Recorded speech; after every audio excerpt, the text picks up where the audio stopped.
Marc chapitre 11, je lis au nom de Jésus. Jésus entre à Jérusalem. Jésus et ses disciples approchent de Jérusalem. Ils sont près de Bethphagée et de Béthanie, vers le mont des Oliviers. Jésus envoie 2 disciples en leur disant: Allez dans le village qui est devant vous. Là, vous verrez tout de suite un petit âne attaché avec une corde. Personne ne s'est encore assis sur lui.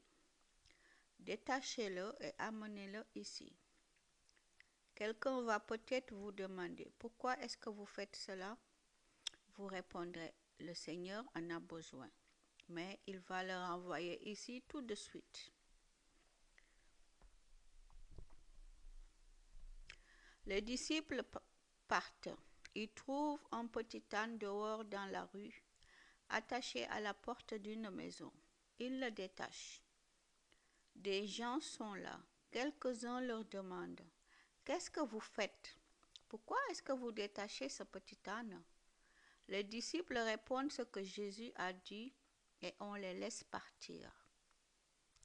Les disciples amènent le petit âne auprès de Jésus. Ils mettent leurs vêtements sur l'âne et Jésus s'assoit dessus. Beaucoup de gens étendent leurs vêtements sur le chemin. D'autres y mettent des branches vertes qu'ils ont coupées dans les champs. Ceux qui marchent devant Jésus et ceux qui le suivent crient: Gloire à Dieu! Que Dieu bénisse celui qui vient en son nom. Que Dieu bénisse le royaume qui vient, le royaume de David, notre ancêtre. Gloire à Dieu au plus haut des cieux. Jésus arrive à Jérusalem et il entre dans le temple. Après qu'il a tout regardé autour de lui, il part pour Béthanie avec les 12 apôtres. En effet, c'est déjà le soir. Le figuier sans figue. Le jour suivant, ils sortent de Béthanie. Jésus a faim. Il voit de loin un figuier avec des feuilles et il s'approche pour chercher des fruits. Mais quand il est près de l'arbre, il ne trouve que des feuilles. En effet, ce n'est pas la saison des figues. Alors Jésus dit au figuier: Personne ne mangera plus jamais de tes fruits. Et ses disciples entendent cela. Jésus dans le temple. Ils arrivent à Jérusalem. Jésus entre dans le temple. Il se met à chasser ceux qui vendent et ceux qui achètent dans le temple. Il renverse les tables de ceux qui changent de l'argent. Il renverse aussi les chaises des marchands de colombes. Et il ne laisse personne transporter des objets à travers le temple. Ensuite, il enseigne ceci aux gens.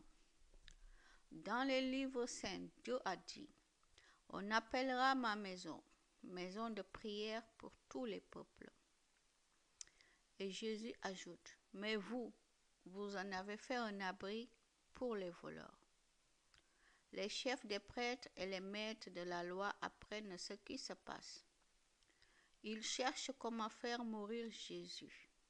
En effet, ils ont peur de lui parce que toute la foule admire son enseignement.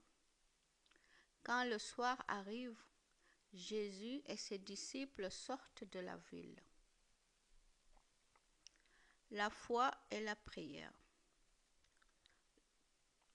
Le matin suivant, en passant le long du chemin, ils voient le figuier. Il est complètement sec jusqu'aux racines.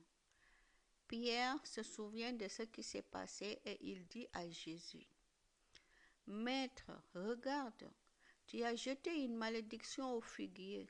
Il est devenu tout sec. Alors Jésus dit à ses disciples: Croyez en Dieu. Supposons ceci. Quelqu'un dit à cette montagne: Va-t'en et jette-toi dans la mer. Je vous le dis, c'est la vérité. Si cette personne n'hésite pas dans son cœur, Mais si elle croit que sa parole va se réaliser, alors Dieu la réalisera. C'est pourquoi je vous le dis, quand vous priez pour demander quelque chose, croyez que vous l'avez reçu et Dieu vous le donnera. Et quand vous êtes debout pour prier, pardonnez à ceux qui vous ont fait du mal. Alors votre Père qui est dans les cieux vous pardonnera aussi vos fautes. Qui a donné à Jésus le pouvoir d'agir ainsi?